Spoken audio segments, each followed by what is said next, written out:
West Godavari district IPS గారిని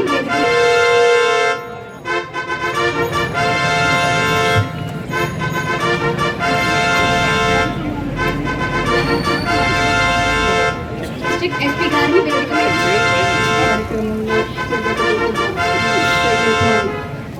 ప్రోగ్రామ్కి చేసిన 17th నుంచి చేసుకుంటున్నాము.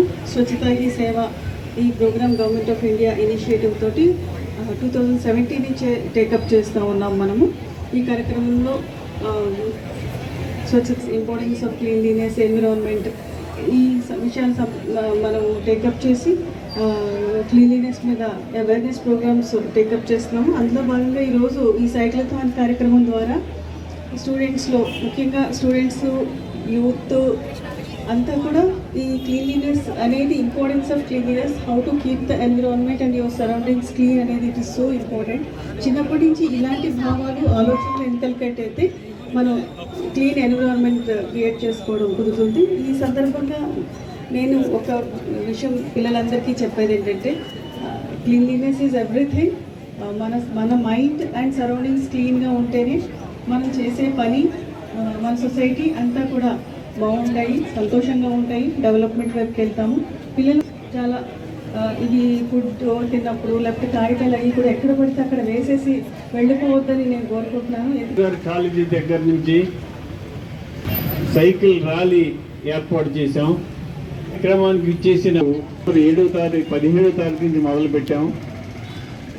ఇది అక్టోబర్ 2వ తారీఖు వరకు చేస్తాం ఈ కార్యక్రమం. ముందు మనవలసింది ఏంటంటే పరిశుభ్రతకి ప్రాధాన్యతనివ్వాలి, బాధ్యత వహించాలి. మనం చెత్త పడేస్తున్నాం, ఎవరో వచ్చి క్లీన్ చేస్తారనే ఆలోచన లేకుండా ఆ చెత్తను మనం పడైపోకుండా ఒక డస్ట్బిన్లో పెట్టి వెహికల్స్ వచ్చినప్పుడు ఇచ్చే ఆలోచన చేయాలి. కార్యక్రమాల్లో భాగంగా మొన్నటి నుంచి కార్యక్రమాలు మొదలైనవి ఇంప్లిమెంట్ చేయాలి అనే దాని మీద ఆధారపడి ఉంది గారు.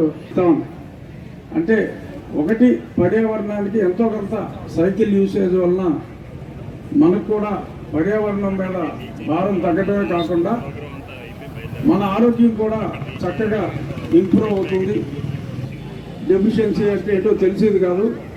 ఇప్పుడు విటమిన్ డి లోపం లేనివాడు ఉంటే, మొన్న ఒక కార్టూన్లో జోక్ కూడా చూసా. అంటే విటమిన్ డి డెఫిషియన్సీ లేని వాడి ఇంటి దగ్గర నుంచి నువ్వు ఒక గుప్పిడి బియ్యం ఇచ్చినా ఫీజు తీసుకోకుండా నీకు వైద్యం చేస్తానన్నా అంట.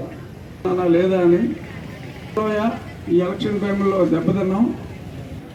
నేను కూడా స్ట్రిక్ట్గా ఇప్పుడు మీకు ఏదైతే చెప్తున్నానో అది డెఫినెట్గా ఫాలో అవుతానని చెప్పి మీ అందరికీ మాటిస్తూ, మీరు నాంది పునాది, దేనికైనా ఒక బిగినింగ్ ఉండాలి. ఆ నాంది పెద్దలు రామాంజనేయులు గారి ద్వారా స్టార్ట్ అయితే సంఘం సహకారంతో ఆయన్ని నేను నా నియోజకవర్గంలో ఫాలో అవుతా.